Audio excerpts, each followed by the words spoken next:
मार्ग जहाँ से प्राप्त हुआ। भवन्ति भूयः पुरुषः सुरत्वात्, कि हमारे भारत में, और भारत भूभाग धन्य है जहाँ स्वर्ग और अपवर्ग का मार्ग महापुरुषों से अनादिकाल से मिलते चला आ रहा। इसीलिए भारत को विश्व गुरु कहा गया। हमारे देश में पहले शुद्ध ज्ञान की परंपरा थी। उस ब्रह्म परमात्मा का रास्ता शुद्ध ज्ञान की परंपरा में गुरु और शिष्य के बीच में हुआ करता, जब कागज कलम का आविष्कार नहीं था।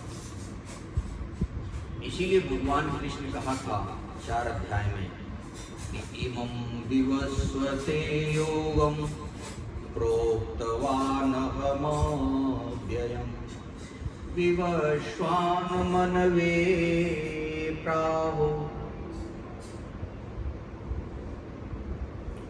कि इस अविनाशी योग को कल्प के आदि में सूर्य सिखाया। सूर्य ने अपने पुत्र मनु को दिया, तो सूर्यवंशी मनु थे। कही हुई बात कोई अपनी स्मृति में रखता है, तो मनु महाराज अपनी स्मृति में धारण किए, और वही मनु महाराज से हम लोग सभी जायमान हैं। इसीलिए हम लोगों को मनुष्य कहा जाता है। मनु की हम लोग और संतान हैं, इसीलिए हम लोगों को मनुष्य कहा जाता है, मनुष्य कहा जाता है। और मनु महाराज सूर्य से मिला विरासत में जो स्मृति ज्ञान था, उसको स्मृति में रखा था। और मनु महाराज ने अपने पुत्र इक्ष्वाकु को दिया। इस प्रकार परंपरागत चलते हुए वही राजर्षियों ने जाना, और कुछ महत्वपूर्ण काल आने पर वह योग प्राय लुप्त हो गया, छूट गया, और उसी को पुनः द्वापर में कृष्ण के रूप में आकर के अर्जुन को माध्यम बना करके जो उनके भक्त थे उनके लिए कहा। एवं परंपरा प्राप्तम, ये परंपरा थी। एवं राजर्षियों विदु, इस प्रकार से राजर्षियों ने जाना। अब कुछ महत्वपूर्ण काल आने के लिए प्रायुक्त हो गया। उसी को द्वापर में भगवान कृष्ण ने अर्जुन को माध्यम बना करके उपदेश दिया। अर्जुन एक पात्र है, शिष्य है, और गुरु के रूप में भगवान कृष्ण है। ये गुरुकुल होते थे, गुरु शिष्य संवाद होता। जैसे विद्यार्थी और मास्टर का होता है, मास्टर विद्यार्थी को पढ़ाता है, वैसे ही संत जो महापुरुष होते थे, गुरुकुल होता तो वहां पढ़ाते थे। अब कृष्ण पुनः द्वापर में आकर के कृष्ण ने लिखा नहीं, कृष्ण ने केवल उपदेश दिया था। लिखने वाले थे महर्षि वेदव्यास। इसीलिए विश्व के प्रथम ऐसे संत जिन्होंने कागज कलम का आविष्कार किया, वो है महर्षि वेदव्यास। इसीलिए ये जो भारतीय संस्कृति में हमारे जो ये पर्व आ रहा है गुरु पूर्णिमा का जुलाई में, इस सबसे महान पर्व है गुरु की पूर्णिमा।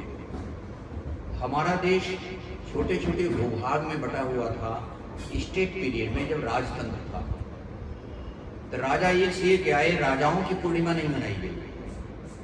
देश आजाद हुआ, प्रजातंत्र बना, इसमें राष्ट्रपति प्रधानमंत्री का चयन किया गया, तो किसी प्रधानमंत्री या राष्ट्रपति की पूर्णिमा नहीं मनाई गई, क्योंकि जो पूर्ण सत्ता परमात्मा है उसको जिन्होंने विदित कर लिया।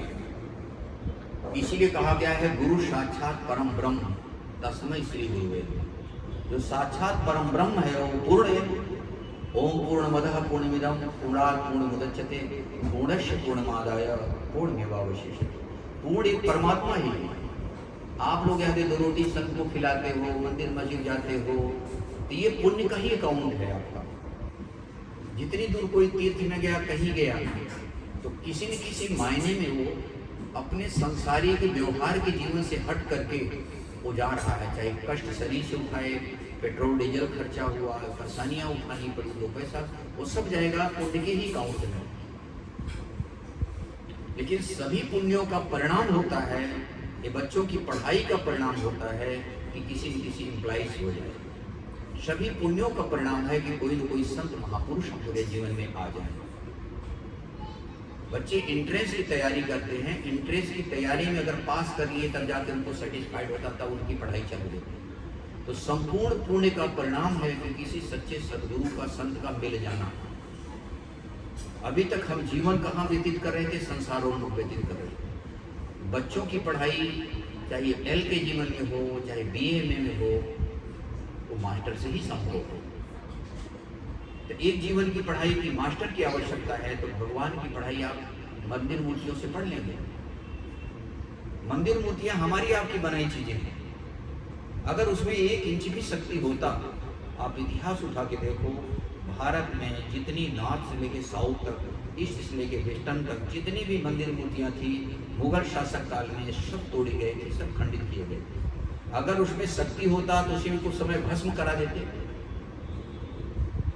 आज भी विचारणीय है कि 500 साल पूर्व की अभी भी विवादास्पद जो राम मंदिर थी, इस पे कितने डिबेट हो रहे थे, कितने खून बह गए, वो नहीं बन पाई थी।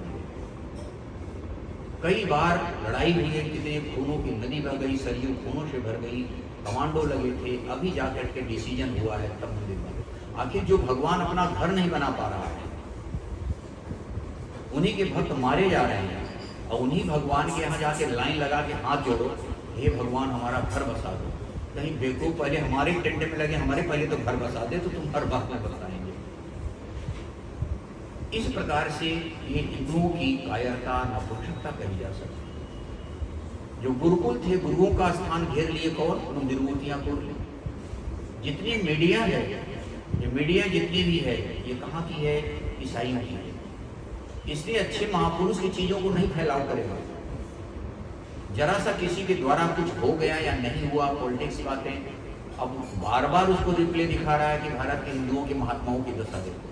मतलब महात्माओं से दूरियां बना दे तो बचा क्या? मंदिर मूर्ति बची।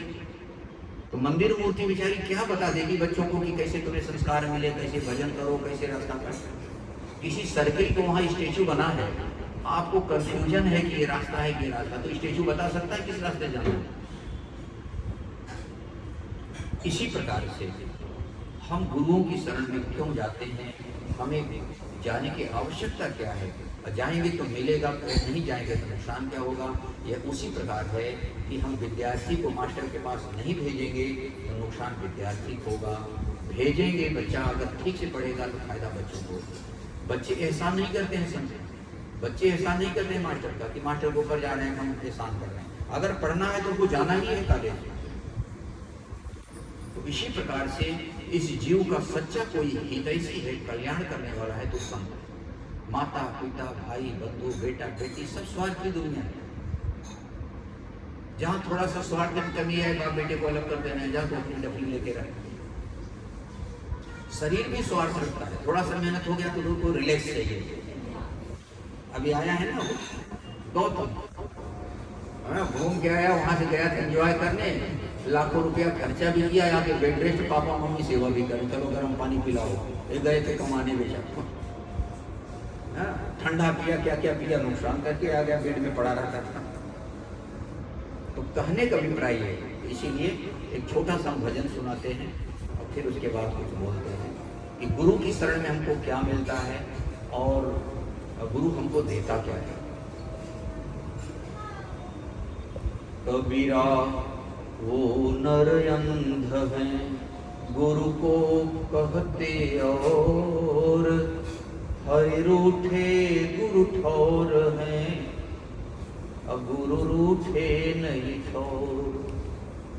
तो जिंदगी कर दिया पौड़ गुरु की शरण,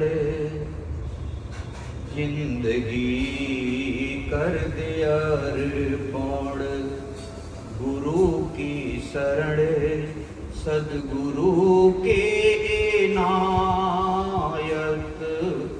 मिल जाएगी। जिंदगी कर दिया पौड़ गुरु की शरण, सदगुरु की इनायत मिल जाएगी। तो इनके बंदों से पहले मुहब्बत करें, इनके बंदों से पहले मुहब्बत करें, मेहरबान की मुहब्बत मिल जाएगी, जिंदगी कर दे अर्पण गुरु की शरण, सदगुरु के इनायत मिल जाएगी। तो दूसरों को सहारा जो देते रहे, उनके सिर पे गुरु का सदा हाथ हो। एक दूजे के जख्मों के मरहम बने, अपने हर दुख से राहत मिल जाएगी, जिंदगी कर दे अर्पण गुरु की शरण, सद्गुरु की इनायत मिल जाएगी। इनायत मानना होता है गुरु की कृपा, गुरु की योग्यता जो है उनकी अपने आप मिलने लगी।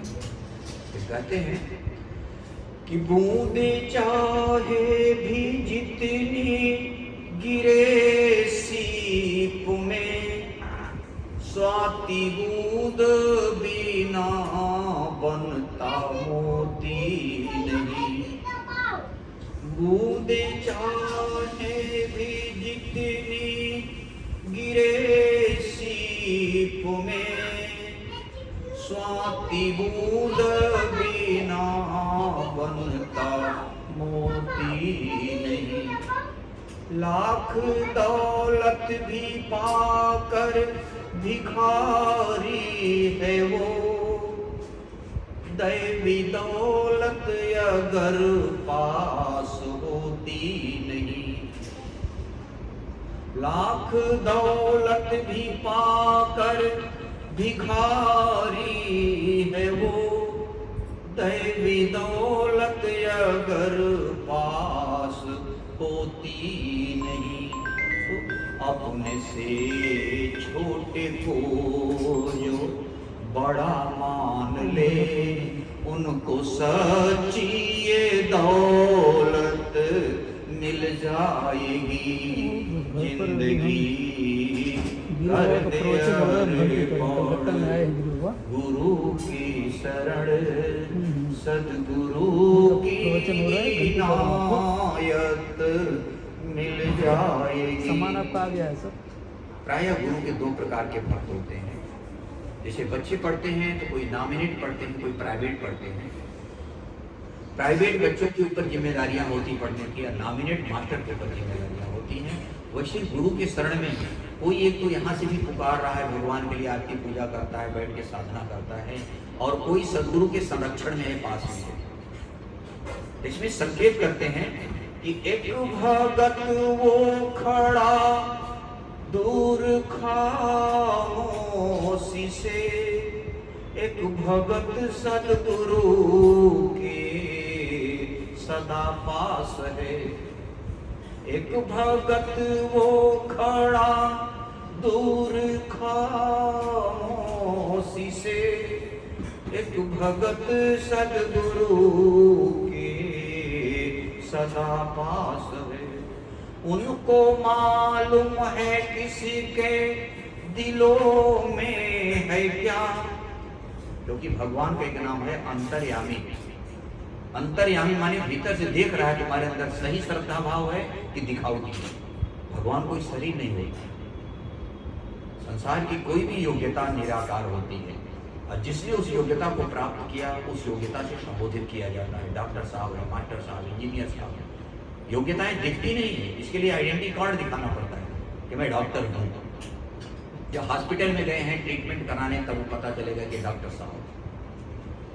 तो उसी प्रकार से भगवान की, परमात्मा की, सद्गुरु की, तत्वदर्शी की एक योग्यता जान जाती है, और जिन्होंने प्राप्त किया उसको तत्वदर्शी कहा गया, भगवान कहा, इसलिए भगवान बुद्ध कहलाए, भगवान महावीर कहलाए। ये तो सर्वत्र कण कण में है। कोई वहम होता है कि गुरु महाराज के आगे 4 बार प्रणाम कर लिए और भीतर में पता नहीं क्या भरा हुआ।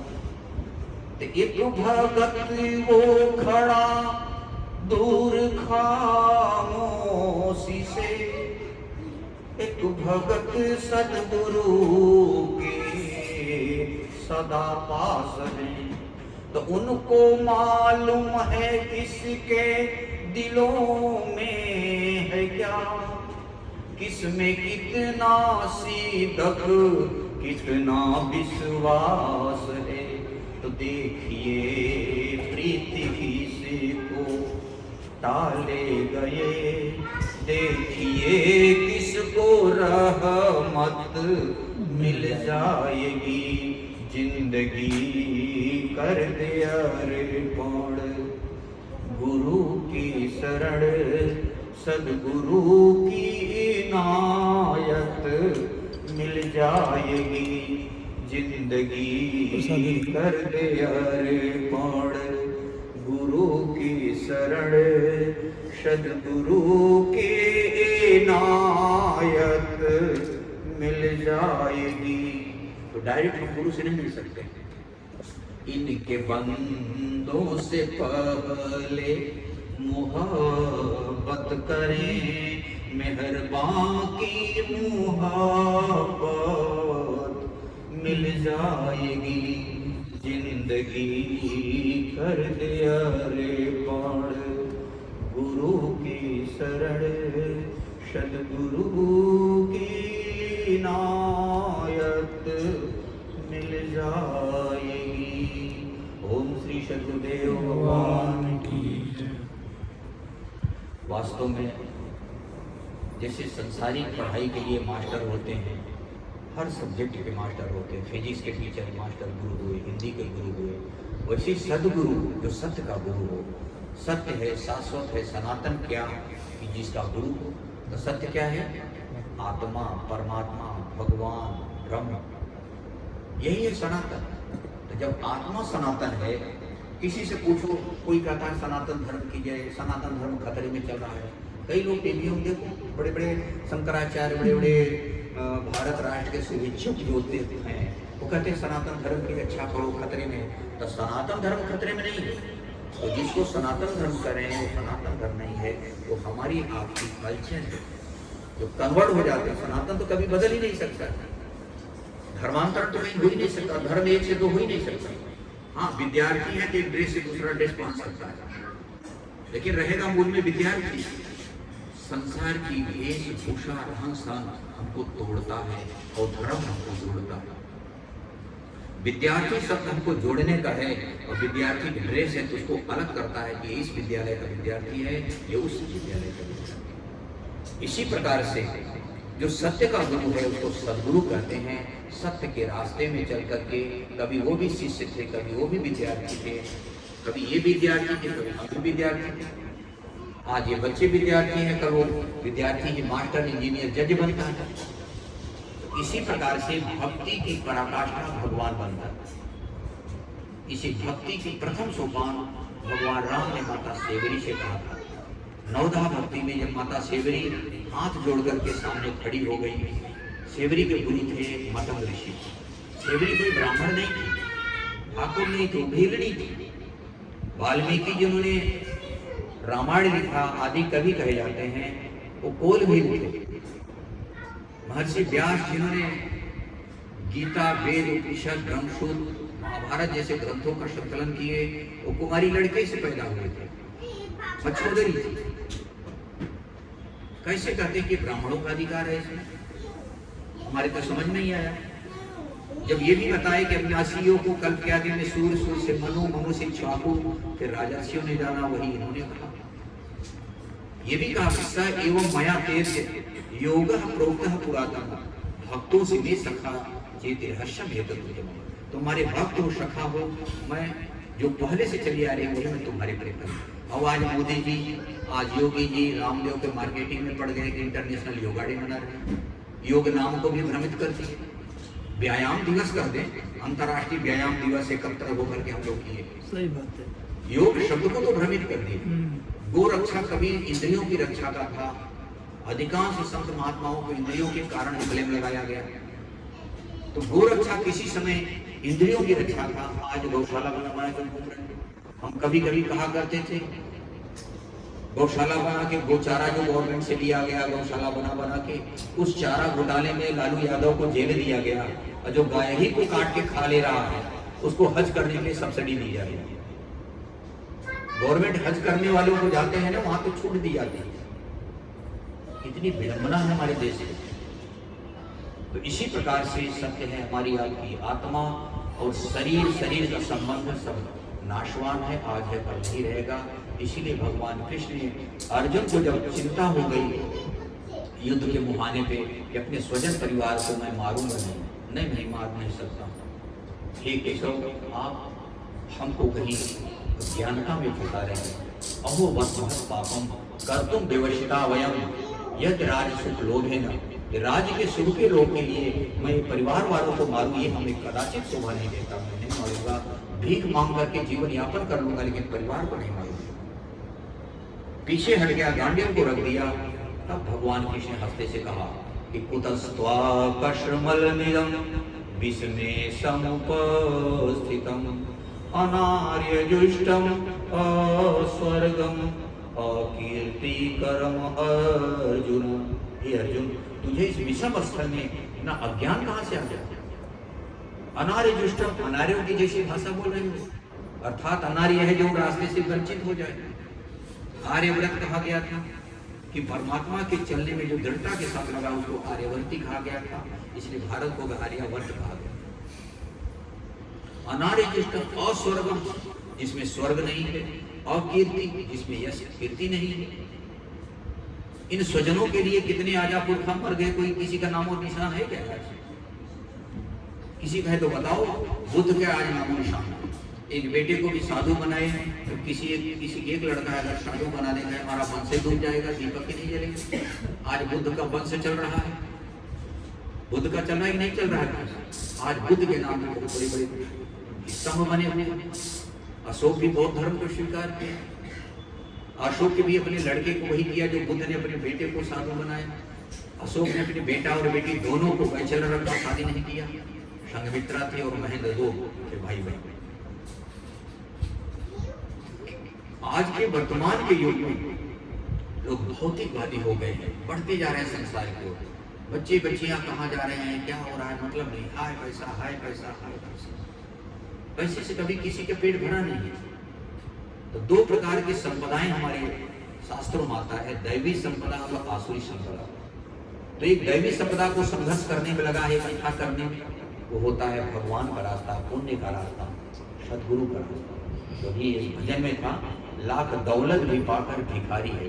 रात दिन दौड़ रहा है आदमी पैसे के लिए, क्या नहीं कर रहा है? नीयत खराबी, चोरी, बेईमानी, छल कपट नहीं देख रहे हो समाज में, संसार में। इसीलिए शंकराचार्य से पूछा कि संसार में दरिद्र कौन है? तो वह दरिद्रो ही विशाल तृष्णा, जिसको विशाल तृष्णा लगा, हाय हाय हाय। गोस्वामी तुलसीदास जी यही कहे कि नहीं दरिद्र सम दुख जग माही, संत मिलन सम सुख कछु नाहि। नहीं दरिद्र सम दुख जग माही, जगत में दरिद्रता के समान कोई दुख नहीं है। तो दरिद्र कौन है? जो हाय पैसा होते हुए भी अशांति, दुखी, कितना हम चोरी, बेईमानी, छल कपट करके भर लो, ये है दरिद्र। और उसका निवारण कैसे है? संत मिलन सब सुख का चुना है। अब संत मिले तो सुख क्या मिला बताओ? हाड़ी में ओढ़ में कुछ है कि नहीं पता नहीं। संत कौन सा धन दे देते हैं? उनके पास दैवी संपदा मिलता है, आत्मिक पूंजी मिलती है। आज किसी को जो भौतिक समृद्धि मिली हुई है समाज की, इसके पीछे रहस्य क्या है? कोई कहता हमने कठोर मेहनत किया पढ़ाई लिखाई में, कहते हैं ना। अब कोई बिजनेस में कहते हैं हमने बहुत मेहनत किया। राजकुमार जी जो है अग्रवाल है जयपुर वाले, ये लोग जानते हैं, चौहान जी साहब लोग, वो हमसे बताते थे महाराज साइकिल ऐसे बड़ी बड़ी पहाड़ों में से हम लोग फिल्टर दोनों तरफ बांध के तेजाब ले जाते थे। अपनी पुरानी बातों को सुना जाता। तो कोई कहता है हमने बड़ी मेहनत किया। ये दोनों चीजें नहीं है, क्योंकि पढ़ने वाले एक से बच्चे एक से बढ़ के हैं, लेकिन नौकरी नहीं मिल रही। रात दिन देख रहे हो ना, अभी ये जो ये नियम लाए हैं जो अग्निवीर, कितने बच्चे कितने लोगों के सुसाइड कर रहे हैं, आगजनी कर रहे हैं, धन की हानि कर रहे हैं। तो पढ़ लिख करके बच्चे बैठे हैं। IAS के कितने बच्चे एग्जाम देते हैं, कुछ ही लोग क्वालिफाइड कर पाते हैं, और बच्चे टापर पढ़े हुए नहीं कर पाते हैं। इसी प्रकार से परिश्रम भी करने वाले रात दिन गैती फावड़ा चला रहे हैं, तो नमक है तो तेल नहीं, तेल है तो नमक नहीं। तो आपकी जो समृद्धि है मिली हुई भौतिक चीजें, इसका स्रोत है किसी जन्मों की संत महापुरुषों की सेवा है, भजन है, और पूंजी आत्मिक पूंजी होती है। इसको दैवी संपदा कहा गया। दशरथ चाहते थे कि जब चारों बेटों का शादी हो गया तो उन्होंने सबको बुला करके सबको बड़ा भारी अपना आयोजन किए, प्लानिंग बनाए, दूसरे दिन राजाभिषेक होगा। तो उसमें देवताओं ने व्यवधान डाला। देवता लोग सब लोग मिल करके सरस्वती का आह्वान किए। सरस्वती आके मंथरा के जिह्वा पे बैठी, और मंथरा ने कैकेयी को प्रेरित कर दिया, और कैकेयी को प्रेरित किया। कैकेयी पहले मान नहीं रही थी, बहुत कुछ डांटी। राम को बहुत प्यार करती थी, प्रेम करती थी, प्राण के समान। लेकिन ऐसा मंथरा ने प्रेरित किया कैकेयी को कि तुम्हारा सीधा स्वभाव है, तुम्हारी सवत है, कौशल्या हो चाहती हमारा बेटा राजा बन जाए, अब भरत गृह में भरत के ऐसा चिटापटी दिया। कौन दिया? मंथरा ने नहीं दिया। मंथरा के अंदर में सरस्वती घुसी थी, उसने प्रेरित किया। लास्ट में जब कैकेयी डांटी तो मंथरा क्या कह रही है कि कौन रिप हो हम ही का चेरी छोड़ी न हो गए रानी। कोई राजा, भरत राजा हो जाए, राम, हम तो चेरी के चेरी ही रहूंगी दासी, हमें रानी तो कोई बना नहीं देगा। लेकिन आपके मैं साथ आई हूँ, कैकेयी के मैके से आई थी, आपके साथ आई हूँ, मैं आपका अनिष्ट नहीं दे सकती। जब कैकेयी को भवन गई, दशरथ आए, बहुत कुछ समझाया बुझाया, लेकिन नहीं मानी। क्योंकि मंथरा बोली थी कि कसम दिला देना राम का, तभी बोलना, नहीं तुम देंगे नहीं, मैं बताऊं तुम्हें। अंत में दशरथ ने कहा जो भी मांगना हो। बोली 2 वरदान पहले का अभी तक दिए नहीं हो, कहते जितना मांगना। बड़े लोगों की बड़ी बात होती है ना, औरत लोग जब बड़े लोगों की जब गुस्सा आती है तो पोपे भवन में जाते हैं। दशरथ इतना तक कह दिए कि कहू के ही रंग कही करहु नरेशु, कहू के ही नृपहि निकास देशु। कि तू खुश हो जा, बस राम का राज्य कर हो तो तुम अगर कहो तो किसी रंग को मैं राजा बना दूं, किसी राजा को मैं देश निकाला दे दूं। मौका पा गई, राम की कसम दिलाई।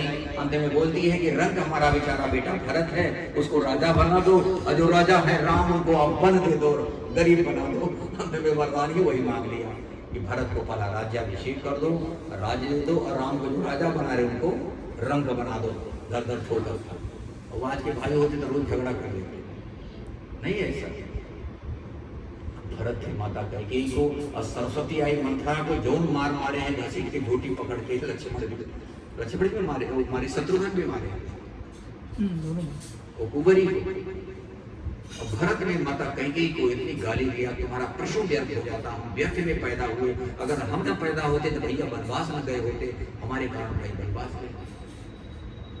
भरत नंदीग्राम में अपशकुन होने लगा, गलत गलत सपना दिखने लगा। जब राम बन गए, माताएं विधवा हो गई। इधर भरत प्रार्थना कर रहे हैं नंदीग्राम में, देखे रात भयानक सपना, जाग करें कटकोटि कल्पना। भरत तो ननिहाल में थे, अनिष्ट हो रहा है घर पे, और ननिहाल में इधर सपना देख रहे हैं कि कुछ न कुछ हो गया घर में अनिष्ट। पुनः जाग करके प्रार्थना कर रहे हैं, शंकर जी को अभिषेक कर रहे हैं, विप्रों को बुला करके निमंत्रण दे रहे हैं। अभिषेक किए राम उनसे, महेश को शंकर जी को अभिषेक करके मांग रहे हैं कि हमारे माता पिता भाई बंधु शक्ति की मांग है, कुशल महेश मनाई, कुशल मात पितु परिजन भाई, कुशल मात पितु परिजन भाई, कुशल से रहे हमारे जो भी हैं। ये भरत की दशा है। और जब पहुंच रहे हैं घर पे, देख रहे हैं 7 दिन से तो किसी के यहाँ आग नहीं जली थी, माताएं तीनों विधवा हो गई, भाई वनवास चले गए। क्या कुशलता मांगे थे? शंकर जी की तो सेवा की, माँ का ही कुशल महेश मनाई कि माता पिता हमारे कुशल से रहें, परिजन परिवार सब रहे। परिजन में दुखी था, आग तक नहीं जली थी, शोकाकुल मचा था। कई माता कैकेयी के यहाँ, तो कैकेयी बोली कि मैं सब बात तो बन चुकी है, लेकिन ये गड़बड़ी हुआ। बोले क्या? कि भरत ही बिसर्यहु पितु मरन, सुनत राम बन गौन, हेतु अपन पो जान के, थकित रहे धरि मोह। भरत ने दशरथ माताओं की विधवा दशरथ की मृत्यु का शोक खत्म हो गया और एकदम ठाका मार के रह गए।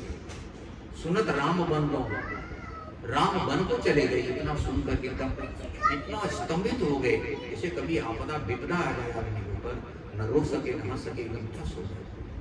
थकित रहे धरि मोह, कुछ नहीं बोल सके। कि दशरथ मर गए चिंता नहीं है, माताएं विधवा हो गई चिंता नहीं है, लेकिन उनको चिंता हो गया कि हमारे कारण राम वन को चले गए। कुछ भी नहीं, राजपाट नहीं, वशिष्ठ आए, सब कुछ बहुत समझाए। कैकेयी राजाभिषेक के लिए बोली थी, कैकेयी को पता नहीं क्या क्या बोल दिए। तो भरत वहां कह रहे हैं, जरहि सुसंपत्ति सदन सुख, सुहृद मातु पितु भाई, सन्मुख होहि जो राम पद, करहि न सहस सहाय। वह संपत्ति, वह धन परिवार में आगे ही क्यों न लग जाए जो भगवान के चरणों को विमुख कर दे। ये गोस्वामी जी ने कहा कि तजो पिता प्रहलाद विभीषण बंधु भरत महतारी, जाके प्रिय राम बदेही, तजियो ताहि कोटि बैरी सम, यद्यपि परम सम। जाके प्रिय राम वैदेही, जिसको प्रिय परमात्मा नहीं है, तजियो ताहि कोटि बैरी सम, उसको करोड़ों शत्रु के समान त्याग दो, यद्यपि परम सने भले नहीं। फिर बताया कि किसी ने त्यागा, किसी का रिकॉर्ड है, उदाहरण दीजिए। तब बताया तजो पिता प्रहलाद, प्रहलाद ने अपने पिता हिरण्यकश्यप का परित्याग किया, जबकि कहता भगवान बार कुछ नहीं, तुम राजपाट कर भोग सो। विभीषण ने अपने भाई का परित्याग कर दिया रावण का, भरत ने अपनी माता कैकेयी का परित्याग कर दिया। बलिगुरु तजो कंत ब्रज बलितन भय मन कर, बलि ने गुरु शुक्राचार्य के आदेश का उल्लंघन कर दिया। हमारे दरवाजे पे संतानें हैं और ये भी शुक्राचार्य कर रहे हैं बलि को कि आपके साथ छल हो रहा है। बोले कुछ भी होगा, हमारे दरवाजे पे संतानें हैं तो लौटा नहीं सकते, हमारा प्राण मांग लेंगे मैं दे दूं, इसलिए दानवीर कर्ण लगाता। तो बलि ने गुरु शुक्राचार्य का त्याग किया। जब भगवान गए थे बलि के यहाँ भिक्षा लेने के लिए 3 पक्षी दूर, बलिगुरु तजो कंत ब्रज बलिपति, ब्रज की जितनी गोपियां थी अपने पतियों का परित्याग कर दिया भगवान के कारण। भय खुद मंगलकारी, कहते हैं पति ही भगवान है, सब कुछ है भी। तो पति ही अगर भगवान थे तो ब्रज की गोपियां भगवान के कारण क्यों त्याग दी? माता मीरा क्यों परित्याग कर दिया? मीरा को जब सती प्रथा था उस समय जबरदस्ती माताओं को बाध्य किया जाता सती के लिए, मीरा ने स्पष्ट कहा कि ऐसे पति को क्यों बरु जो जन्म में मर जाए, मेरा तो अविनाशी बरे सुहाग अमर हो जाए। बोले कि मीरा के पति ये भोजराज पहले नहीं, मेरे तुम गिरधर गोपाल दूसरों। बोले पति नहीं है तुम्हारे भोजराज? बोले जाके सिर मोर मुकुट मेरो पति सोए, वही मेरे पति। ये तो 4 दिन की सफर में पति पत्नी का संबंध हो गया, कब पति छोड़ के चला जाए, कब पत्नी छोड़ के चली जाए, कोई भरोसा है? इसीलिए जन्मों जन्मों के हमारे सब रिश्ते हैं। जिस दिन वो रिश्ता का संस्कार खत्म हुआ, या तो वही चला जाएगा, वही कोई भी जा सकता है। तो इसी प्रकार से भरत चित्रण हमारे लोगों के यहाँ गुरु महाराज बताया करते थे कि पूरी रामचरितमानस 7 कांडों में है। 7 कांड में बाल कांड, अयोध्या कांड, अरण्य कांड, किष्किंधा कांड, सुंदर कांड और लंका कांड, उत्तर कांड। कांड मतलब घटना होता है, भक्ति के 7 सोपान हैं, यही 7 कांड है। अगर हमको भगवान तक पहुंचना है 7 कांड से गुजरना पड़ता है। तो इसी प्रकार से प्रयास यही करना चाहिए कि गृहस्थी जीवन में 4 चीजें ध्यान दो। अगर सुख में जीवन जीना चाहते हो तो पहला ईमानदारी करो, जीवन में ईमानदारी लाओ, किसी के साथ विश्वासघात छल कपट मत करो। अगर आपके मजबूरी में किसी ने साथ दिया है 2-4-5 दिन का, लाख 2-5 लाख का, तो आपको भी उसका कृतज्ञ होना चाहिए कि इनकी भी जरूरत पड़ेगा तो मैं 2 दिन हमारा मदद की, हम 10 दिन खड़े रहेंगे। हमारे लिए 2-5 लाख की मदद की, हम भी इनकी जरूरत पड़ेगा करेंगे। ये नहीं कि अपना काम साथ लो, उनकी जरूरत पड़े तो बहाना कर दो देने से, उसको भी दुख होगा कि देखो मैंने इतना साथ दिया लेकिन हमारे समय को धोखा दिया उसने, तो उसकी बददुआ निकलेगी। और यही ईमानदारी सबको लेकर के आज राजा हरिश्चंद्र बने हुए। हरिश्चंद्र जो राजा सत्यवादी हरिश्चंद्र कहलाए, ईमान को लेकर के पूरे अपने राजमहल को दान दे दिए थे विश्वामित्र को, स्वप्न में जबकि देखे थे, स्वप्न में दान किए थे। और जब विश्वामित्र पहुंच गए उन्हें सब देना पड़ा दान में, और दान दे दिए। दान के बाद में बोले कुछ दक्षिणा भी अलग से चाहिए, मुद्रा 40 स्वर्ण मुद्रा के लिए।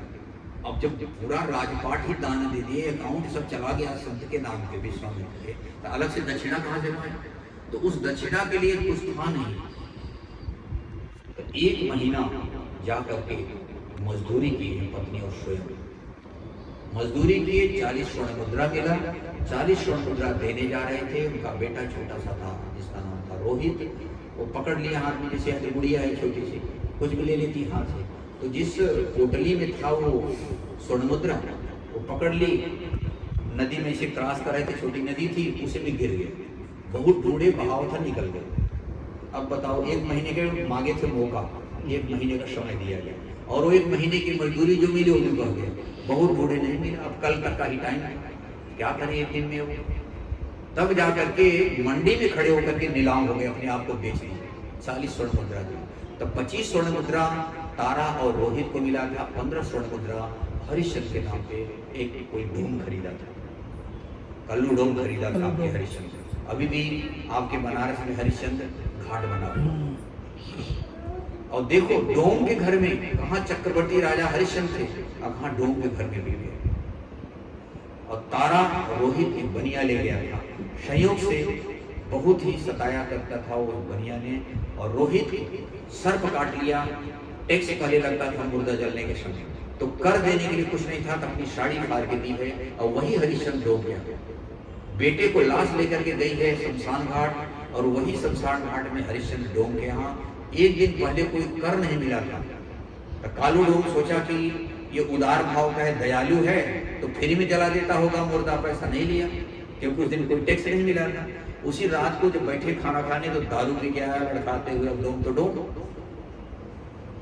दारू पी के आया, बोला ओ हरिया, हरिचंद नाम हरिया रखा था, वो हरिया कहाँ है, आज की दिन भर की जो दिहाड़ी लगी है, मजदूरी मेरी, टैक्स। बोले हुजूर आज कोई मुर्दा नहीं है। क्रोध में आए थे, तुम्हारा बाप कमा के लाया है, जब कमा के नहीं लाएगा तो आज तुमको खिलाऊंगा। पैर से मारा, थाली से गिर। मजदूरी करते तो मजदूरी खरीदार होते, लेकिन बिक गए, मजदूरी भी नहीं, कहाँ जाए। देखो ये परीक्षा थी, पैर से मारा, उनके हाथ आगे की थाली रखी हुई गिर गई। कभी देखो सीरियल कैसे धुलाई आई जाती है। फिर बोला कि कल से घोषणा कर दो, घोषणा कर दो, बिना कर दिए हुए किसी का मुर्दा नहीं जलेगा। अब घोषणा कराए, और उसी समय तारा लेके पहुंच गई। तो बोले नहीं, मालिक का आदेश नहीं, यह है ईमानदारी। लास्ट में तारा रोकने लगी, और उस समय बहुत अच्छा भजन गाई। तारा उसमें बिलख के रो रही है, जब इतनी कठोर परीक्षा लेंगे तो कौन भगवान के रास्ते में चलेगा। जो मैं ऐसा जानती प्रीति करे दुख होए, नगर ढिढोरा पीटी प्रीत न करियो हो। इतना कठोर अगर परीक्षा है ना, मैं नगर में ढिढोरा पीट के कह देती कि भगवान के रास्ते में कुछ मत जाओ, भगवान से प्रेम करो, भगवान माने कुछ नहीं, ये मेरा। इसीलिए उसमें तारा व्याकुल होकर गिरा। लास्ट में अपना कर जैसे ये फाड़ी, उसी समय आकाशवाणी हुई। इतनी घनघोर परीक्षा, पूरी पृथ्वी हिल गई, देवलोक हिल गया, सब चारों तरफ त्राही त्राही मच गई। हरिश्चंद्र की परीक्षा लेने लगे, आकाशवाणी हुई। उसी समय विश्वामित्र प्रकट हो रहे हैं, और विश्वामित्र बोल रहे हैं कि नहीं हरिश्चंद्र, तुम्हारी परीक्षा थी, आज मैं हार गया लेकिन तुम जीत गए। आकाशवाणी हुई, और रोहित लाश पे रखा हुआ, रोहित की लाश उठ के चला आया। जय जयकार होने लगी, सारे देवता लोग को बरसाए। इतनी कठोर परीक्षा होने के बाद में भी पास हो गए। पीछे नहीं हटेंगे। यह है ईमानदारी। दूसरा है परिश्रम पे अपने भरोसा रखो। हराम को मत सोचो कहीं से मिल जाए, लाटरी को मिल जाए, कहीं हराम को किसी का खा ले।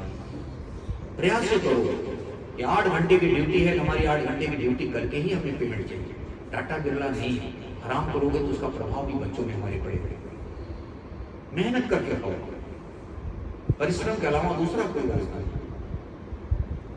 और तीसरा है परिश्रम से कुछ अंश दान में भी निकालो, गृहस्थी चीज। प्राय बड़े महापुरुष कहा करते थे, नानक सिख संप्रदाय के जो संस्थापक थे नानक, उन्होंने नियम बनाया था गुरुद्वारे में कि कमाई का दशांश निकालना चाहिए। 100 रुपए में 10 रुपया, तो 10 रुपया तुम अगर कहीं गुरुद्वारे में संत के यहाँ लगा रहे हो, भंडारी भंडारे में खिलाने पिलाने में, संत की सेवा में, या संत के यहाँ जो आए भक्त की सेवा। हमारे यहाँ आश्रम में भंडारे चलते ही रहते हैं, हमेशा जो बुक रहता है, एडवांस बुकिंग करते रहते, कब हमारा भंडारा रहेगा सर। इसीलिए दशांश कहा गया था कि अगर 10 रुपया हम संत के शरण में लगा रहे हैं, संत के यहाँ कोई न कोई भक्त खाएगा या संत खाएगा। जैसे विद्यार्थियों के लिए सब कुछ बनाया जाता है व्यवस्था, तो 90 रुपया आपका जहाँ भी कहीं लगाओगे उसका देखभाल भगवान करेंगे, कोई घटना नहीं घटेगी।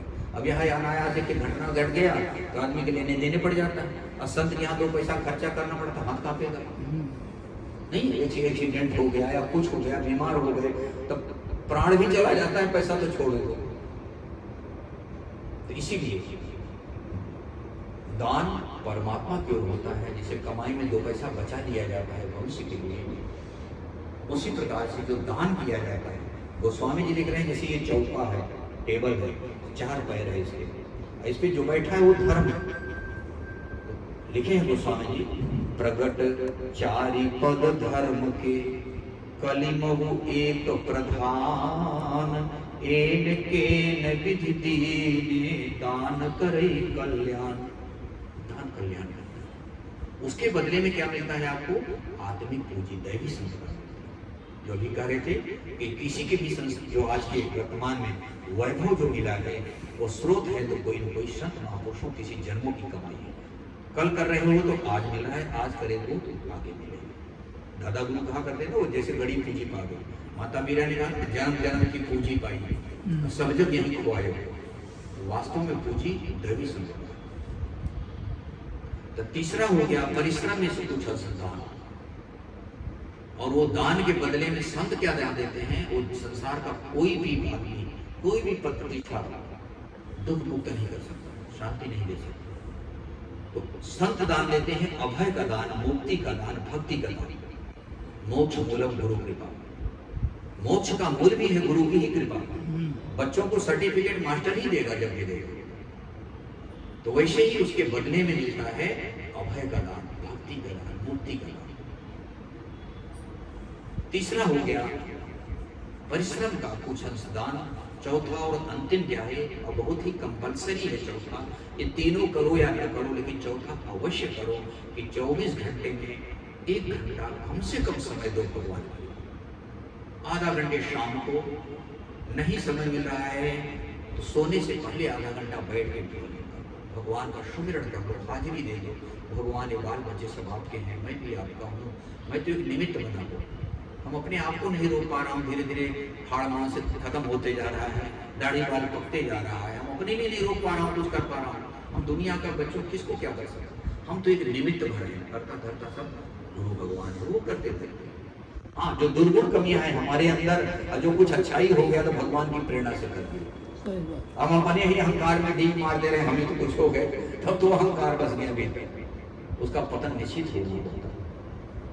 इसीलिए आधा घंटे अनिवार्य करो। सुबह में घाट पे जब भी उठ जाओ, 4 बजे 5 बजे नींद न लगे, उठ जाओ, उठ के बैठ जाओ घाट पे। बच्चे परिवार हो कोई चिंता नहीं, क्योंकि संबंध हमारा मन से होगा। घर में एक भी व्यक्ति अगर भजन कर रहा है तो उस घर की रखवाली भगवान करेंगे, वो मालिक नहीं कर सकता।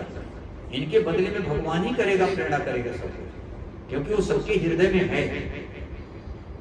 एक कमाता है 10 खाते हैं, होता है ना, परिवार में कमाने वाला 10 खाने वाला। तो ये अगर भगवान का भजन भी ठीक से कर रहा है, मालिक कर रहा है घर में, तो भगवान की कृपा सबके ऊपर बनी रहेगी। बच्चों को भी अगर गड्ढे में गिरना चाहेंगे तो भगवान बचा लेंगे, गरुड़ सुमेर रेणु समताही राम कृपा कर चितो। शेमुरी पहाड़ भी गिरने होगा, रजगढ़ होके निकल जाएगा, थोड़ा सा कोस करके। एक बहुत बड़ा राजा था, बहुत कट्टर राजा था, भक्त भी था भगवान का, संत की सेवा भी करता था।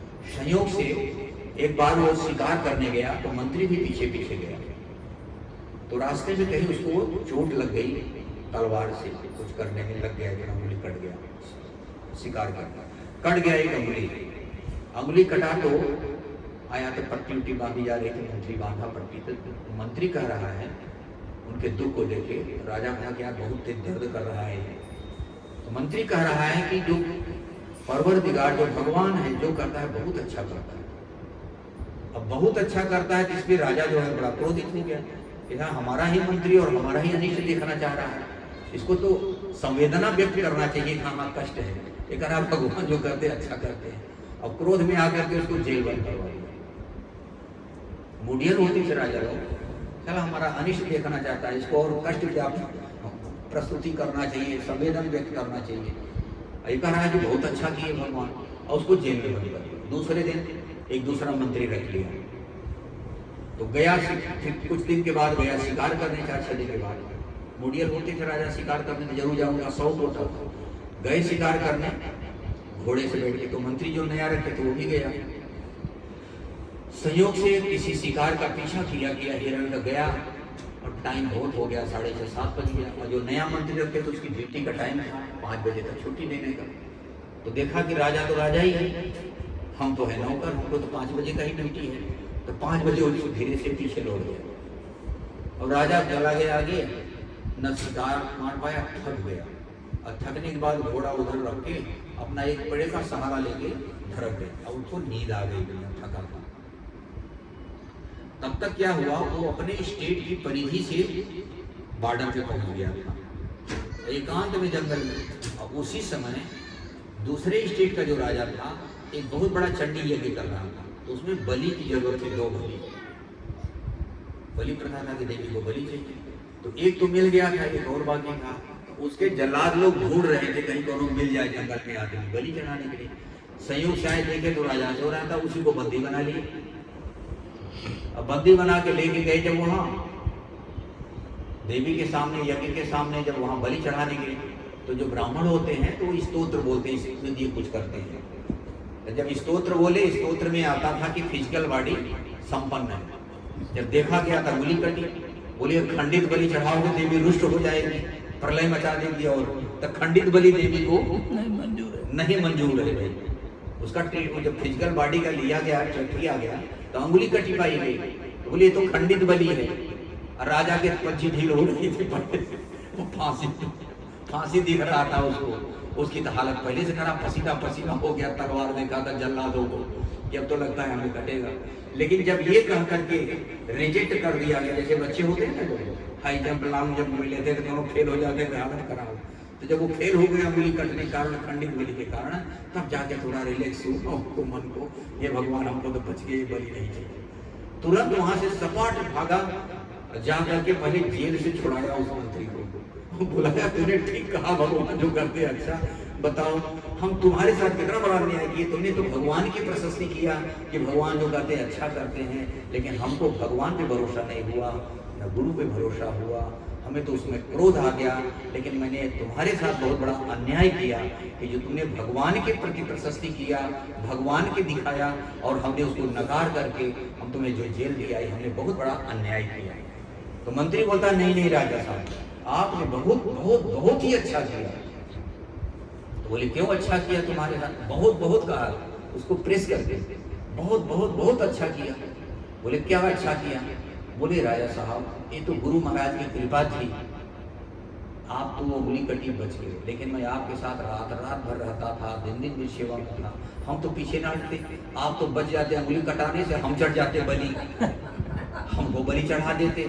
आप तो खंडित बलि तो नहीं चढ़ते, आप तो बच जाते, लेकिन बलि का शिकार हम बन जाते। तो भगवान हमको 4 से 10 दिन मच्छर कटा के बचा लिए, आप तो उंगली कटा के बचा लिए। ये गुरु महाराज की कृपा है कि आप भी बच गए, हम भी बच गए। पुनः उसको ड्यूटी पर रख ली। इस प्रकार से भगवान के ऊपर समर्पण की भावना होना चाहिए। एक बार बादशाह बीरबल से चर्चा हो रही थी, बात हो रही थी, तो बादशाह का साला था मियाँ खुसरो। तो मियाँ खुसरो अपने बहन से कहा कि हम बेरोजगार हैं, बहन ऐसा करो कि मंत्री पोस्ट हमको दिलवा देते। बादशाह का तो बढ़िया रहता। तो बोली नहीं नहीं, वो ऐसा तो हो ही नहीं सकता। तो बहुत दिन से पंच करते करते अपने सिस्टर को जीजा से कहा करके हमारी नौकरी लगवा दी, हम मंत्री में बीरबल को हटा दें। तो उसकी बहन बोली नहीं, तो एक दो बार बोली नहीं। तो बादशाह बोला नहीं, हमको योग्य मंत्री चाहिए। हमारा साला तुम जानते हैं, नाम था मियाँ खुसरो। तो जानता था कि इतना टैलेंट नहीं है, हमारे साथ मंत्री जो होगा योग्य होगा। तो जब ज्यादा हट किया उसकी घरवाली, तो कहे अच्छा कोई माध्यम बना के बीरबल को पोस्ट से हटा दिया। फिर रख लिया मियाँ खुसरो को मंत्री के लिए। तो रखने से पहले उसका इंटरव्यू परीक्षा लिया। तो परीक्षा में उसको 1 रुपया दिया मियाँ खुसरो को। कहे तू ऐसा कर, चले जा बाजार, पहले 4 सामान ले। उसका परीक्षा चल रहा था, तो 4 सामान ले आया। तो सोचा कि सामान ऐसा हो कि लिस्ट हम भूल जाएं, तो ले आया कागज स्लिप, उसमें लिख लिया। बोले बताइए हुजूर। तो बोले पहला सामान ले आना है 4 आने में 25 पैसे में अब का। वो लिख लिया 25 पैसे में अब का। फिर बोला दूसरा सामान 25 पैसे में तब का, तो भी लिख लिया तब का। तीसरा लिखा कि 25 पैसे में न अब का न तब का, वो भी लिख लिया। और चौथा सामान बोला कि 25 पैसे में तुम अपने अनुसार ले लेना, जो पूरे हमारे महल में भर जाए सामान। तो सस्ती की जमाना था। अब वो गया मार्केट में, सब जगह मार्केट में हर दुकान, ये तो बताया नहीं थे किस दुकान में मिलेगा। पूरे जब दुकान में सेठ के पास बनिया के पास जाए ना, तो बनिया देखे परिचित, सोचे दोनों बड़ा है, ग्राहक तो आया है बढ़िया। तो जब उससे पूछे तो देखे 4 आने में अब का दे दो, 4 आने में तब का, 4 आने में अब का न तब का। तो बोली अब का तब का हमारे यहाँ नहीं मिला, जा वो दूसरे दुकान में, तीसरे, सुबह से शाम तक कोई भी दुकान छोड़ा नहीं। मनिहारी गए, आयुर्वेदिक में, सब जगह गया, कहीं मिला नहीं। शाम होते होते उसको पसीना पसीना, इतने दिन के बाद लगता है इंटरव्यू में फेल हो जाएंगे, कार नौकरी भी नहीं लगेगी हमारी। निराश हो गया। तो उस बाजार के नीचे एक नदी बहती हुई थी। जाके चिंतित होकर वहाँ बैठ गया, सिर पे हाथ रख के कि भगवान, इतने दिन से सोच लगाते लगाते कैसे मौका मिला, तो लगता है वो इंटरव्यू में हम फेल। अब घर जाए कैसे, लौट भी नहीं रहा था। वहाँ पहुँचा, शाम का टाइम था। संयोग से उसी रास्ते से एक संत जा रहे थे। तो संत की दृष्टि जब उसके ऊपर पड़ी और चेहरा गिरा हुआ, कोई गम का मारा, टेंशन होता है। बड़े लोग तो गम को टेंशन कैसे दूर कर दें मालूम है? दारू पी के। वो गाना नहीं गाता, मुझे पीने का शौक नहीं, पीता हूँ गम भुलाने को। तो गम में जो रहता है टेंशन, वही एकांत में होता है। तो महात्मा की दृष्टि पड़ी, चेहरा गिरा हुआ, देखे कि कोई बेचारा टेंशन में, कहीं ऐसा ना हो डूब मरे नदी के किनारे। तो जाके उससे पूछे कि बेटा लगता है तुम बहुत दुखी हो, कोई घर से नाराज हो गया? क्योंकि संत याद एकांत में बैठा है, बैठेगा या तो कोई टेंशन वाला है, और टेंशन में कोई बात जब डिस्टर्ब करता छेड़ता तो उसको और बुरा लगता है। तो पहले तो बोला ही नहीं, फिर दोबारा बोले कि बेटा कोई तकलीफ है, कोई बात है, घर से नाराज हो गया है और शाम हो रहा है यहाँ। अरे जाओ बाबा जी, तो मुसलमान हो, जानता भी नहीं संत मान, अरे जाओ बाबा जी दिमाग में खराब करो। लेकिन वो महात्मा हटी, फिर पूछ बैठे 2 बार 3 बार करके। तो सोचा कि हो सकता है कि अल्लाह कुछ परवरदिगार रहम किया हो। तो वो बता दिया अपनी बात को, कैसी सी बात है, परीक्षा का समय आया, इंटरव्यू में लगता है फेल हो जाऊंगा। बहुत दिनों से मैं सोच लगाते लगाते आया मौका, तो हम फेल हो रहे हैं। बोले क्या बात है? तो कहेंगे 1 रुपया दिए हैं, बोले हैं 4 सामान ले आने। और हम पूरे सुबह से शाम तक ढूंढ डाले महाराज, लेकिन वो मिला नहीं। बोले बेटा कभी संतों की सेवा की हो, कभी गए हो? कहे नहीं नहीं, हम तो कभी जाते नहीं, बावन के काफी रूप को जाया। कहा बेटा ये पूरे विश्व में घूम डालो, लेकिन इसका कहीं भी सामान नहीं मिलेगा। कहीं आप जानते हैं कहीं मिलेगा? बोले हाँ हम तो जानते हैं मिलेगा। तब उसके मरता कहा नहीं करता, थोड़ा सा प्राण तो आया कि लगता है हमें नकल से पास हो जाएंगे, ट्यूशन हल होगा। तो बोले कि बताओ। तो बोले ऐसा कर कि कुटिया एक महात्मा थे, 4 आने में तुम भी उसमें लगा देते हो, तो तुम्हारा नाम भक्तों की श्रेणी में रहेगा। जब तक कुटिया रहेगी कोई न कोई भक्त महात्मा बैठेंगे आएंगे, तो 4 आना तुम्हारा भी नाम रहेगा। 4 आना हकदार शेयर होल्डर हो गए हो, बाल बच्चे सट के तो अब का हो गया इस जन्म में, कोई भी रहेगा तो नाम लेगा। और 4 आने वहाँ भंडारा करवा देंगे। तो वहाँ तुम्हारे परिवार वाले नहीं हैं, जो भी खाएगा वो संत के यहाँ भक्त लोग खाएंगे। अपने रिश्तेदारी में बिटिया बिटवा बिया है, शादी में तो कितनी खर्चा कर दे रहे हैं लाखों, और वो कहीं संतों के यहाँ जरूरत पड़े तो कर सकते हो लाख 2 लाख, रुलाई आ जाएगी। तो बोले कि वहां पे भंडारा कर देना संत के यहाँ, तो वो तब का हो जाएगा। तुम संत को खिलाया हो या भक्त किसी खिलाया हो तो तुम्हें भी मिलेगा अगले जन्म। ये तब का हो गया। और 4 आने में जाकर के ही ताता धीरना नाच गाना सुन लेना कोठे पे, न बका न तब का, इंद्रिजन भोग नहीं होगा न तब का होगा। ताता धीरना सुन लेना नाच गाना, थोड़ा कूदेंगे डुमुक करके, वो भोग में चला गया। बोले महाराज जो 4 आने में इतनी बड़ी हवेली है तो उसमें क्या चीज ले जाए जो भर जाए? कहा मोमबत्ती ले लेना और माचिस सब में जला देना शाम को, सब भर जाएगा प्रकाश से। तो चारों प्रश्न का उत्तर सुनते ही उसके बड़ा वो लेट के प्रणाम किया कि मर धक्का न करता, लेट के प्रणाम, जहाँ की प्रणाम का बोलता भी नहीं था। महात्मा से नाराज हो गया, अरे जाओ बाबा जी। अब बड़ा खुश हुआ, गया वहाँ तो बादशाह कहीं गए थे, आ गए तो से पूछे कि कहाँ गया वो, कल आया नहीं भैया। उसकी घर वाली के लिए आ गए, बोले लाया सामान? बोले हाँ लाया। तो वो बोले दिखा कहाँ है सामान? तो पहले तो वो पूरे घरों में जितने मकान थे सब में कैंडल जला दिया, भर गया। कहे तो 4 आना हम अपनी स्वेच्छा से लाए, जो घर भर जाए दे। बोले और तीनों सामान कहाँ है? तो बता दिया। 4 आने में अब कहा कि वहाँ भक्तों की लिस्ट थी, कुटिया बन रहा था तो वहाँ 4 आना हम भी दे दिया, हमारा भी इसमें लगा देना। और उनको 4 आना दे दिया कि कल हमारा भी हमारे नाम से भंडारा कर देना, वो तब का हो जाएगा अगले जन्म में। और 4 आने में हम ड्रीम डाल में सुन लिया। तो बादशाह सोचा कि साला हमारा है बचपन का, इसकी इतनी बुद्धि कहाँ से आ गई कि IAS रैंक का क्वालिफाइड कर इंटरव्यू में पास हो जाए। कहा ये तुम्हारी बुद्धि की देन तो नहीं है, तुम जरूर हमको फंसा देगा अगर मंत्री पोस्ट पे रहो। सच सच बताने तो फांसी की सजा दिख रहा है, सही सही बता कहाँ से नकल किया इसको। तो ये तुम्हारी बुद्धि की उपज नहीं है, कितना उत्तर दे सकता है, कर सकता है। तब वो डर गया बेचारा कि कहीं फांसी के फंदा देना पड़े। और राजा सोचा कि योग्य मंत्री को रखना चाहिए। तब उसने बताया किसी संत ने हमको ये बताया।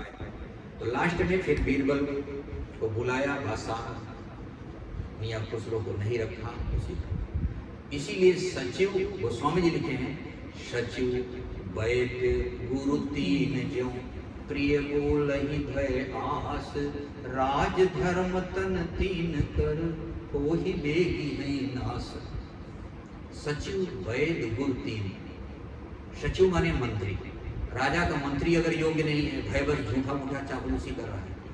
सचिव वैद्य माने डॉक्टर, वैद्य भी अगर भयवश कुछ कर रहा है। और तीसरा है गुरु, सचिव वैद्य गुरु 3 जो प्रिय बोले भयास, भय के कारण उसको प्रिय बोले, सही सही न बोले न सही सही बताए। तो कहते राज मंत्री के कारण राज्य नष्ट हो जाएगा, गुरु के कारण धर्म, राज धर्म और वैद्य के कारण शरीर नष्ट हो जाएगा। तो इसी प्रकार से शास्त्रों की बात, महापुरुषों का दृष्टांत सटीक उत्तर होता है जीवन के लिए। तो 3 चीजें तो हो गया। चौथा था जो अभी बताया कि 24 घंटे में 1 घंटे का समय, आधा घंटे शाम को अवश्य कर दो। मत जाओ मंदिर मस्जिद, तेरे पूजन को भगवान बना मन मंदिर आलीशान। ये मन रूपी मंदिर आलीशान बना हुआ, भगवान सर्वत्र है, कण-कण में है। मुसलमानों के उर्दू लफ्ज में है ना, किसी के दिल दुखा मत बंदे, यह दिल खास खुदा का। यह बीमारी में, घर में अनिष्ट हो रहा है, यही सब कारण है।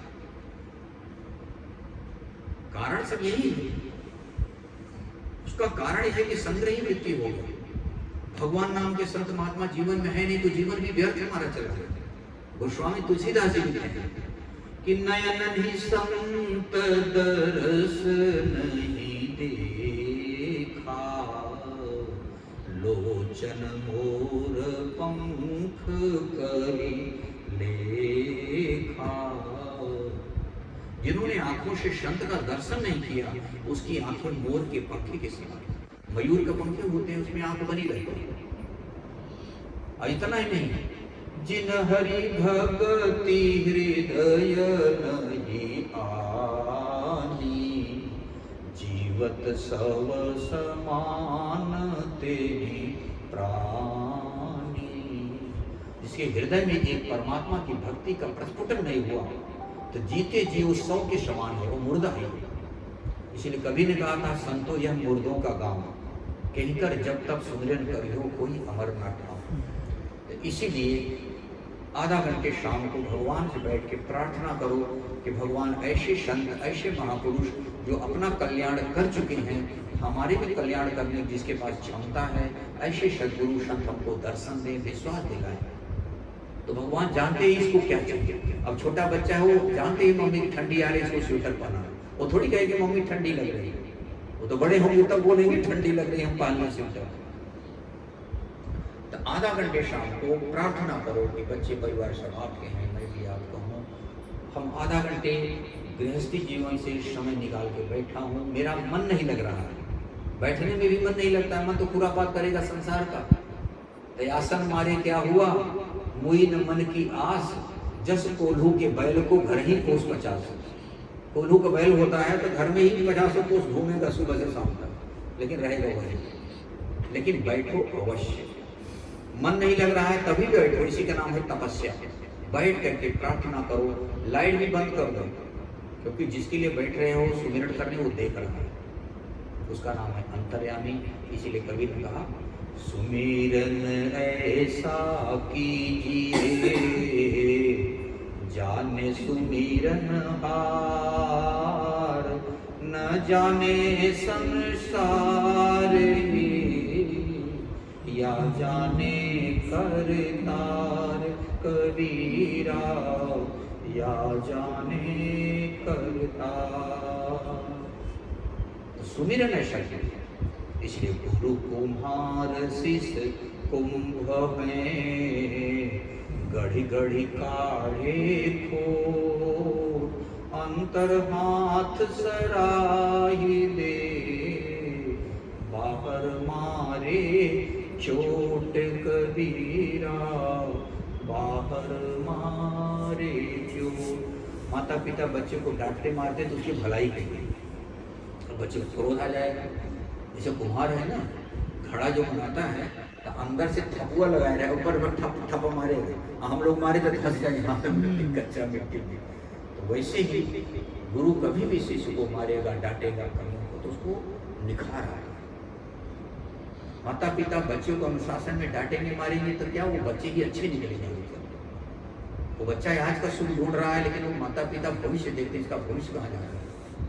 इसीलिए अनुशासन बहुत जरूरी होता है। तो आधा घंटे एक नाम पकड़ो, ओम या राम। वैदिक कालीन महापुरुषों ने ओम को जपा, वेद उपनिषद पतंजलि ये सब ओम का नाम आएगा। और भक्तिकालीन महापुरुष राम को जपे, भगवान शिव, पार्वती, राम, प्रहलाद, ध्रुव, मीरा, कबीर, रैदास, तुलसीदास, ये सब राम जपते थे। खुले आम मंत्र कोई कान में नहीं दिया जाता, कान में देने वाले तो रूढ़ियों की पैरवी कर रहे हैं। मन अंतर से मंत्र, मन अंतर्मुख हो जाए। लेकिन जब सदगुरु के द्वारा वो चीज मिलता है, संत के द्वारा मिलता है, तो उनमें उनका संकल्प होता है।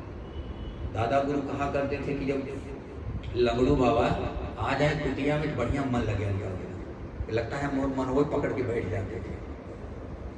हम जैसे ये बता रहे थे गौर जी कि महाराज सवेरे जब स्वामी जी भजन बैठते हैं तो हम चाहते हैं सवेरे स्वीट साउंड में गीता लगी रहती थी ना, आनंद वो क्षण हमको कभी भूलते नहीं है उस समय के आनंद। अब वो गुरु पूर्णिमा में इतनी भीड़ में भी अगर आप बैठ जाओ तो बड़ी वाइब्रेशन शांत मिलेगा, क्योंकि 24 घंटा जो बाबा भी हैं, गुरु महाराज हैं, भगत हैं, सेवा भी करेंगे तो नाम जपते हुए करेंगे।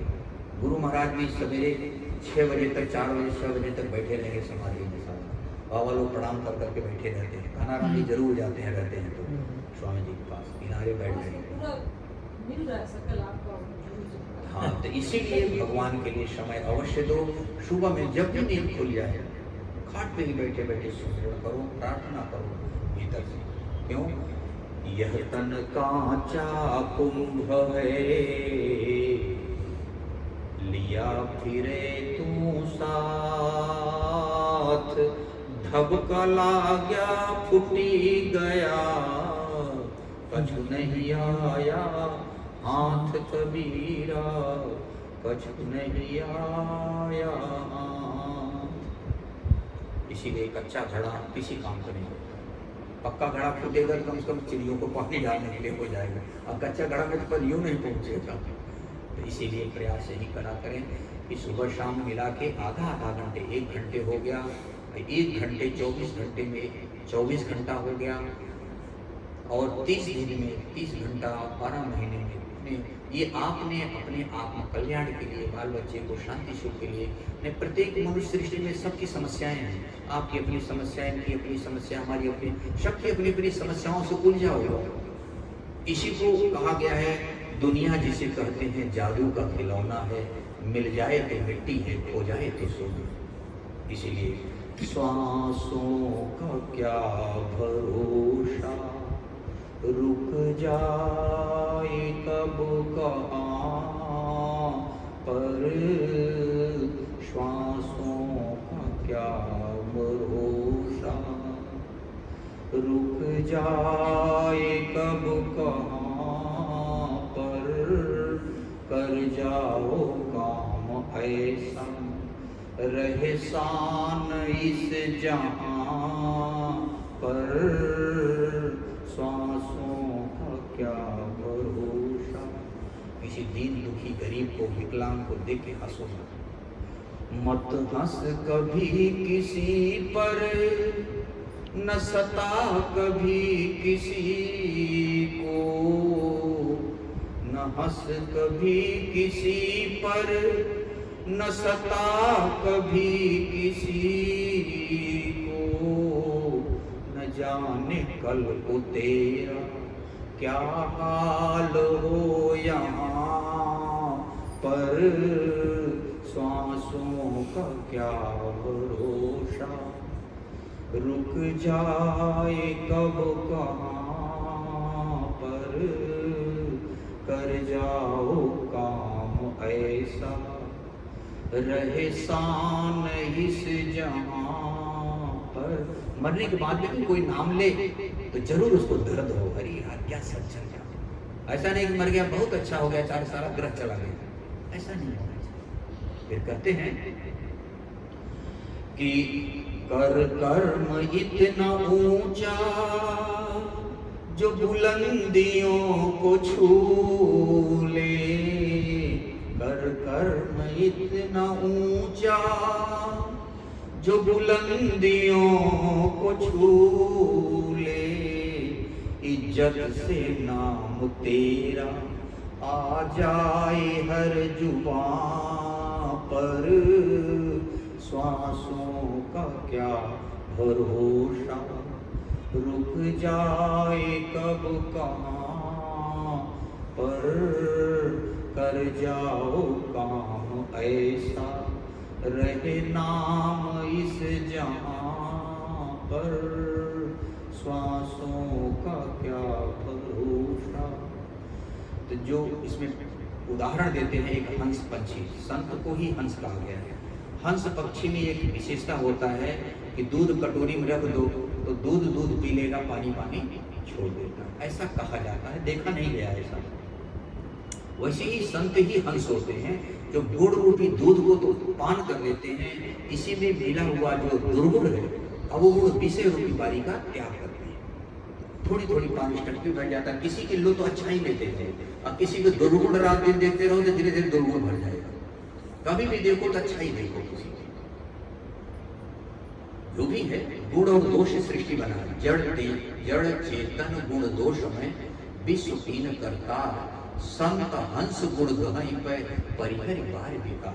विषय रूपी बारी का परित्याग करो, कुछ गुण ले लो धीरे धीरे, जहां से मिले। लाभ दुर्गुण है, कुछ अच्छाई है तो अच्छाई ले लो, दुर्गुण छोड़ दो, क्यों उसके चक्कर में पड़े। किसी की बुराई करेंगे तो उसकी बुराई तो दूर होगी नहीं, बल्कि हमारा समय बर्बाद हो रहा है।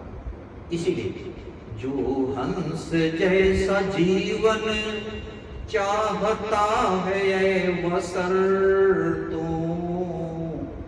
जो हंस जैसा जीवन चाहता है वसर तो, चुन ले गुणों की मोती बिखरे जहाँ जहाँ पर, श्वासों का क्या भरोसा, रुक जाए कब कहाँ पर, कर जाओ काम ऐसा, रहे नाम इस जहां पर, श्वासों का क्या भरोसा। अंतिम कड़ी, किसी छाप तेरी जिसने सद्गुरु अमल किया है, शिक्षा पे तेरी सद्गुरु जिसने अमल किया है, पहुंचा है वो वहां पर रहमत के आसमां पर, श्वासों का क्या भरोसा, रुक जाए कब कहाँ पर, कर जाओ काम ऐसा, रहे नाम इस जहां पर, श्वासों का क्या भरोसा। बोलिए श्री सद्गुरुदेव भगवान की जय। तो उसी नाम को 4 विधि से जपते हैं, यही साधना है। एक नाम पकड़ो, वैखरी मध्यमा पश्यंती। वैखरी माने व्यक्त हो जाए, चलते फिरते ओम करो। दूसरा है इसकी उन्नत अवस्था मध्यमा है, आप जपो कंठ से, पड़ोसी बगल में न सुन सके, ऊँट हिलता रहे ओम, झाड़ू लगाते सफाई करते जपते हो, राम जपते हो तो राम राम। तीसरी थोड़ा बैठ के किया जाता है, सीधे बैठ जाओ, रीढ़ की हड्डी सीधी हो, चाहे सोफा पे बैठो चाहे खाट पे बैठो, जैसे बैठ सको कुर्सी में बैठो, बस हलन चलन न हो, थोड़ी आँख खुली रहे, सीधा। फिर श्वास पे मन को लगा दो, श्वास आए जाए, इसको पश्यंती बोलते हैं। पश्य माने देखना, पश्यंती माने देखते रहें, अपनी श्वास पे मन को केंद्रित करो, कुछ मत चिंता करो, कुछ मत सोचो, बस श्वास को देखते रहो। श्वास आई गई, कितना रुकी, चिंतों से उसमें नाम ढालो, श्वास गई हो बाहर आई हो, मन से श्वसन क्रिया में, इसको विपश्यना कहते हैं, इसी को अजपा। चौथी अवस्था आ जाएगी अजपा, उसी को परा कहते हैं। जो मन देखने वाला था तीसरी अवस्था में, चौथी अवस्था में आते आते मन शांत हो जाएगा, श्वास अपने आप चलता रहेगा। मन सो जाए, श्वास चलती रहे, शरीर जागता रहे, इसका नाम है मेडिटेशन, इसका नाम है ध्यान। तत्र प्रत्येकता ध्यान, महर्षि पतंजलि का साधना पाठ कैसे हो गए, तत्र प्रत्येकता ध्यान, कि वृत्ति एक तार चल रही है उसका ध्यान, गाड़ी जा रही सीधे स्टेट में, अब इधर उधर नहीं देख रहा ड्राइवर, वैसे ही हमारी श्वसन क्रिया चलती रहे। जो मन संकल्प विकल्प में भाग रहा था शांत हो जाए, उसको कहते हैं अजपा। कि जो मन जपने वाला था, अब मन इतना शांत हो गया कि जप अपने आप चल रहा है और हम नहीं जप रहे, उसको अजपा भी कहते हैं, उसको परा कहते हैं, क्योंकि हमारी प्रकृति से परे परमात्मा है, उसके मिलन का नाम परम तत्व परमात्मा का नाम ही परा है, उसी को अजपा। जिसको वाल्मीकि कहा गया है, उल्टा नाम जपत जग जाना, वाल्मीकि फिर ब्रह्म समान। और वाल्मीकि कौन थे? जो लोग उसके भी गुरु थे, लोग उसको शिक्षा दिया था। माता सीता जी के जो बच्चे का प्रसव हुआ था वाल्मीकि आश्रम, तो वाल्मीकि ने लिखा, भील जाति करनी कुटिल, धर्म सुनी नहीं कान, सदगुरु के कारण मिला विप्र रूप सम्मान। ये हमेशा जीवन में सुख और शांति का स्रोत है। कोई संसार में दुख नहीं चाहता, अपमान जीवन जनित नहीं चाहता। कोई दुख चाहता है संसार में? कोई चाहता है कि गरीबी आ जाए, कोई चाहता हमारे घर में कोई मर जाए। इसी प्रकार से यही महापुरुषों ने अनादिकाल से सुख वाला रास्ता, अमर वाला रास्ता दिए हैं, क्योंकि अमर आत्मा है और आत्मा ही सत्य है, और सत्य का रास्ता देने वाले सदगुरु हैं, तो सदगुरु से रास्ता मिल जाए। ये तो मात्र एक श्रद्धा जोड़ने के तरीके हैं, मंदिर मूर्तियाँ कि देख के हम माथा टेक लेते हैं। सबसे बड़ी विडंबना हमारे हिंदू समाज का है, संतों को प्रणाम करने में शर्म आएगा, और पत्थर की मूर्ति गढ़ के बना दो तो हम सीढ़ी तक को माथा टेकते हैं। किसी जीवंत मास्टर को हम नहीं कदर कर रहे हैं, जीवंत बाप का कदर नहीं कर रहे हैं, और मरे के बाद बहुत बड़ा हम भंडारा समाधि करते, तो किस काम? जीते जीते इनसे नहीं शांति पाए, जीते जी इनको खुश नहीं कर पाए।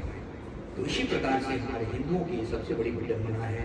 कबीर ने कहा कि पत्थरा पूजे हरि मिले, तो मैं पूजूं पहाड़। कि अगर पत्थराई पूजे से भगवान मिले, तो जिस पहाड़ से पत्थर निकला वही को हम पूज लें। इसीलिए दुनिया ऐसी बावरी पथरा पूजन जाए, घर के चकिया ना पूजे जेकर पीसा खाए। आखिर जतवा जिसे गेहूं चना माई लोग पीसती हैं वो भी तो पत्थर से लड़के बनाते हैं।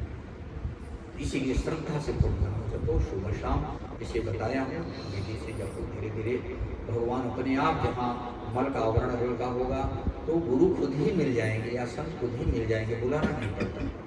इसीलिए संत तब मिलते हैं जब हमारे अंदर योग्यता। अभी बच्चे ही इंटर पढ़े तब इनको गुरु की मास्टर की जरूरत पड़ी ग्रेजुएशन।